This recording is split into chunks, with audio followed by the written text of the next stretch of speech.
let's, as a country, let's focus on the things we have in common in recognition of the sacrifice that this small percentage of people make on a regular basis, and understand, you know, we've had young service members lose their lives in basic training. We've had young service members die from suicide. We've had service members who unfortunately have been sexually assaulted because of bad actors that we have in our ranks that we continue to try to remove and get rid of. And all of those people have made the commitment to serve their nation, and we've got to look at that from that perspective. Thank you for joining us here today, General Hoyer. As we recognize events like the Day of the Deployed, what does it mean being deployed to soldiers, their families, and leaders responsible for sending them? So I think overall it's about sacrifice to go on a deployment, whether it's a combat deployment or a training deployment or responding to an emergency in another state. The service member sacrificing, the family member sacrificing, leaders are sacrificing time to make sure they're prepared. But I think for each individual service member, depending on where they're deployed, when they're deployed, the nature of the deployment, everybody has a different perspective and a different experience. So I don't think there is a way to put it all down into one specific focus other than the concept of the sacrifice that's made. So how do you prepare your troops and their families mentally and physically for the challenge they'll face when they're deployed? So you've got to focus on a couple of key things. Number one, for the service member, you as a leader have to do the best you can to provide them the best, most realistic training, get them the best equipment possible so that they have the best opportunity to come home safe to their families.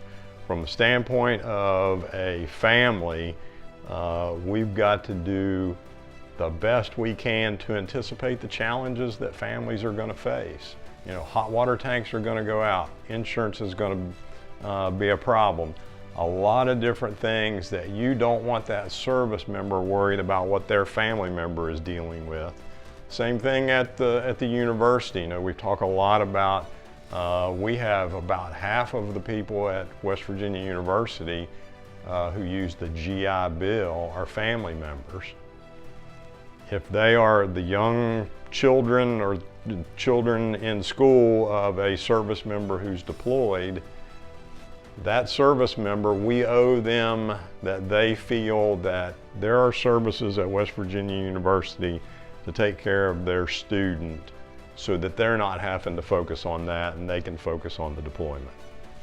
So what moments or experiences from your deployments stand out to you as defining and transformative for both yourself and your troops? And a significant thing that came out for me across my almost 40-year career is the relationships you build when you rely on somebody else in those stressful situations, whether it's a combat deployment or whether it's a high-end training deployment or it's deploying somewhere to help the citizens of your state or another state. You build relationships, and you build relationships with people that are at the same level of the relationships that you have with siblings. It becomes that close and that tight-knit in a lot of these circumstances. So I think that's the most significant thing, and that's why you see veterans relying on other veterans going forward, because they have these shared experiences that you don't have with other people. According to a Pew Research Center poll, 60% of Americans view the military as having a positive effect, while 36% see it as negative. How have you seen the perception of deployments evolve, both within the military and civilian communities, especially in light of recognition events like the Day of the Deployed?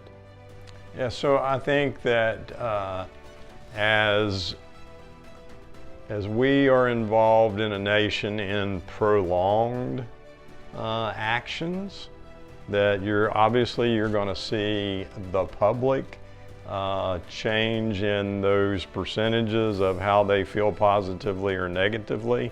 I think when you ask the question, who do you have the most confidence and trust in, and who do you admire the most, I think we're going to consistently go in even larger numbers to military service members because of the nature of their sacrifice. But clearly, as we're involved in various actions around the globe, there's this sense of frustration that some in the public have, and I don't think they take it out on individual service members or the military in general.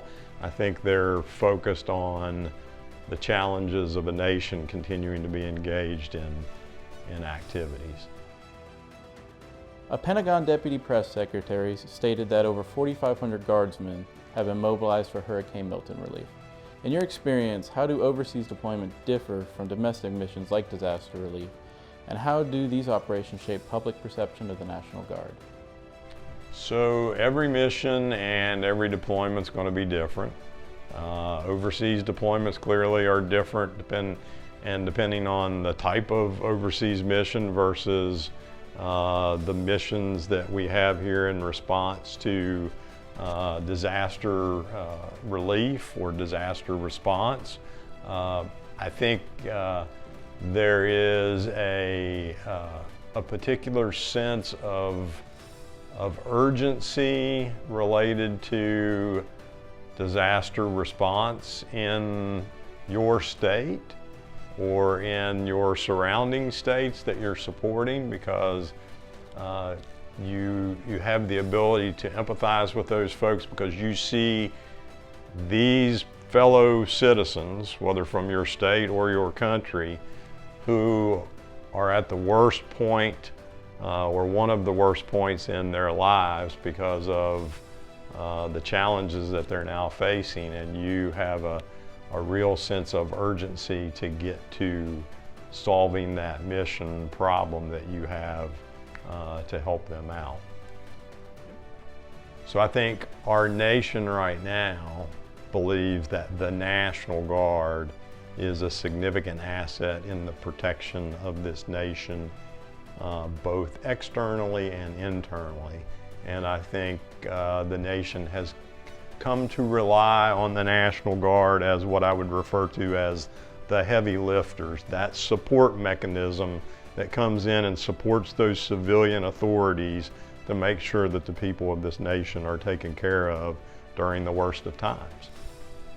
With the Pentagon recently deploying air defense artillery troops to Israel, what advice would you offer to those serving or preparing for deployment, particularly when it comes to balancing personal life and demands of deployment? So I think families of military members have to always be prepared generally for deployments, and that everything from making sure you have financial plans in order to who's going to help with childcare, but there's also this emotional and stress piece that you have to be able to learn to manage together effectively. We talk a lot about combat deployment, but everything that the men and women of the United States military do to prepare to go on those deployments or to do those emergency responses have an inherent risk with them. So we've got to understand that when you put on that uniform, there is the potential that you could be injured, you could not make it home to your loved ones, even in a training environment. And two examples come to my mind, one from the beginning of my career and one from a news piece that just came out. I remember as a young ROTC cadet seeing a fellow ROTC cadet on the slide for life drop into the water and not come back up. That young ROTC cadet made the commitment to be in uniform and sacrificed, in this case lost their life, the ultimate sacrifice, preparing to go serve their nation. Just in the last few days, you saw where two young female Navy pilots from an E-8 Growler were on what the press termed as a routine training mission. To me, there's no such thing as routine anything in the military, because there's always something that can come up. But both of those young officers had just recently served in very high-end situations in Syria and were decorated for their service, came home and were on a training mission and lost their lives in that training mission. So what the nation needs to understand is that it's not just the deployment.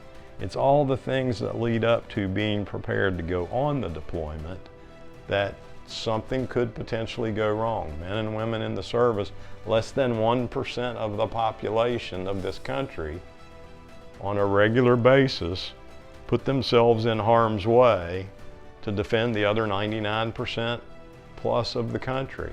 And that's something that we've got to stay focused on. And when politicians or people start dividing and separating over issues that run the spectrum of things, they need to stop and think for a minute about that group of people that are serving.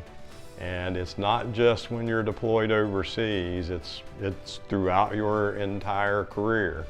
And you know, we used to talk in my Guard leadership team, we used to talk about being frustrated that we were getting men and women ready to go to deployments overseas, to go to combat deployments, to respond to emergencies, while the rest of the country was going to the mall or the golf course. And we've got to get the rest of this country to understand, the entire country, that our focus should be on the sacrifices that those folks make, the sacrifices that our law enforcement and our emergency responders make, that every day has a sense of inherent danger to it.